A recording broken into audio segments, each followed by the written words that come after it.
Hey everybody, DJ Porkchop back with you tonight in the garage. Cold night in the garage.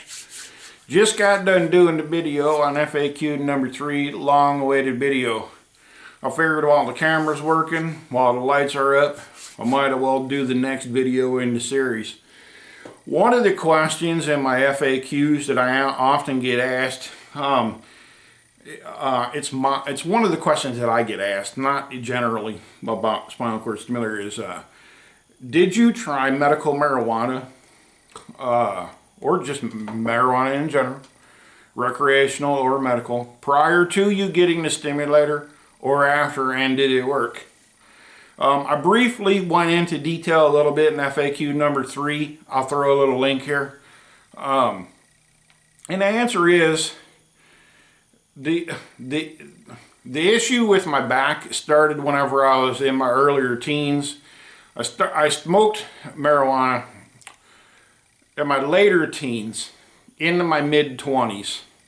At which point in time I kind of grew up a little bit and I got a really good job. I was making good money. I had myself a small family. Had my own place to live, cars, bills, life. I couldn't jeopardize that job. They did random screens. They put everyone's 2 middle social security numbers into a pool. And that's how they drew you for a random, supposedly. Well, anyway, I didn't want to risk that, so I just give all that up. I mean, it wasn't worth it. So years later, I'm talking a lot of years later, well, not a lot, but 12, 13, 14 years later, in my middle 30s, my back, I woke up one day, it was a couple days before my stepmother's funeral. I woke up and I just couldn't walk. I couldn't get out of bed. And so we got all that done, got home, man, and it hurt. I seen every doctor I could, MRIs. They're like, man, check this out.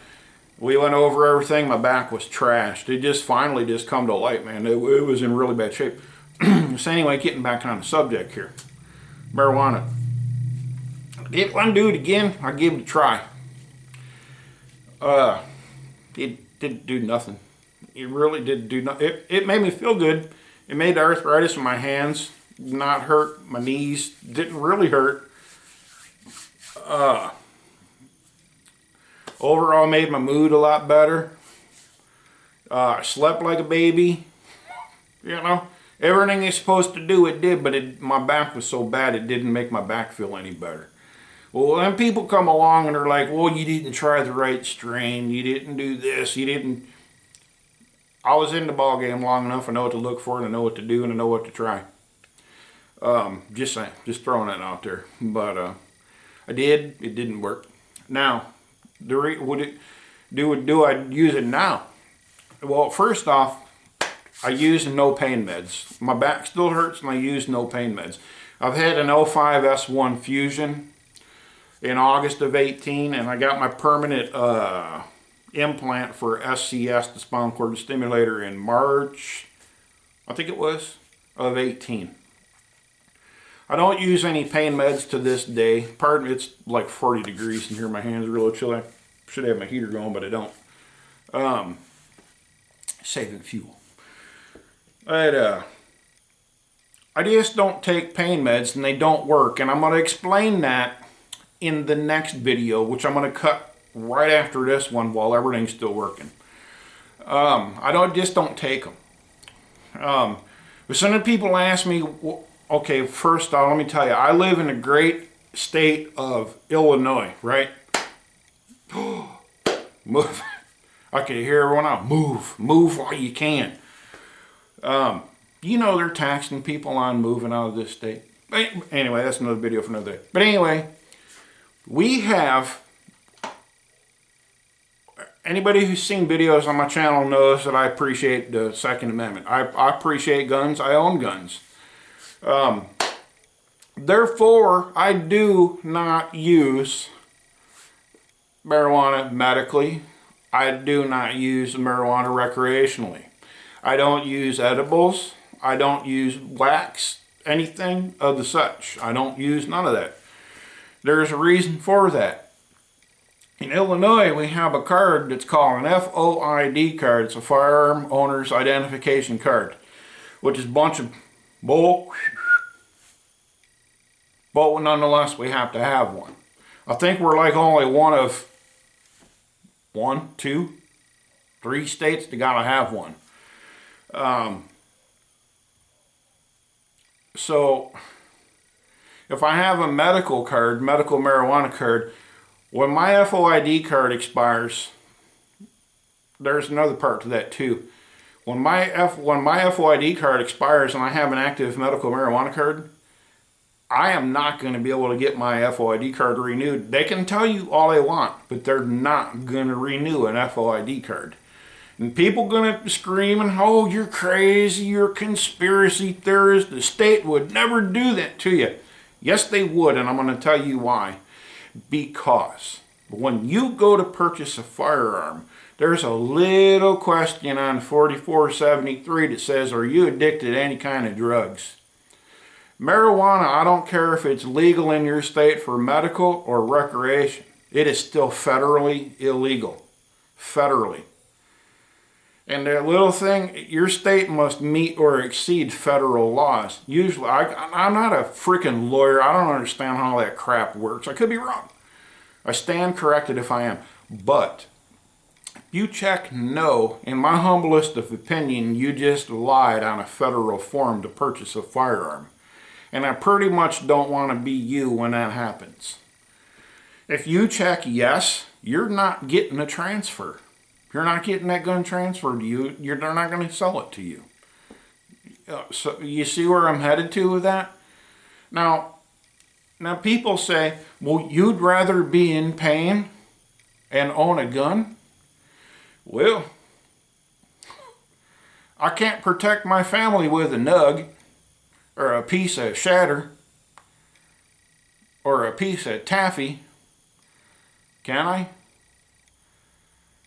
I got a sign hanging here on the wall of my garage that says the average response time of a 911 call is 23 minutes. The response time of a 357 is 1,400 feet per second. Let's think about that for a brief moment. Right? So I guess it comes down to personal preference. Well, it's a crying shame it's got to work that way, but that's the way it's got to work. So the answer to that person, that multiple people actually have asked me that. Did you try? Yeah, I have, and no, it really didn't work for me, which is why today, I'm sure now, over the years, the grow methods have exponentially got a lot better. I know for a fact they have. You know, things will get better over the years. Am I willing to take that chance now and find out? Probably not. I just don't see where it's worth it to me. And I'll clue you into this too. I saw a receipt here in Illinois the other day for a man, or somebody, man or woman, who bought 3.5 grams worth of products, and they paid $301 for 3.5 grams. No, thank you. That's just not an option. You know, $301. That's water bill, electric bill, garbage bill, and a car payment. You know, I will sit here in pain.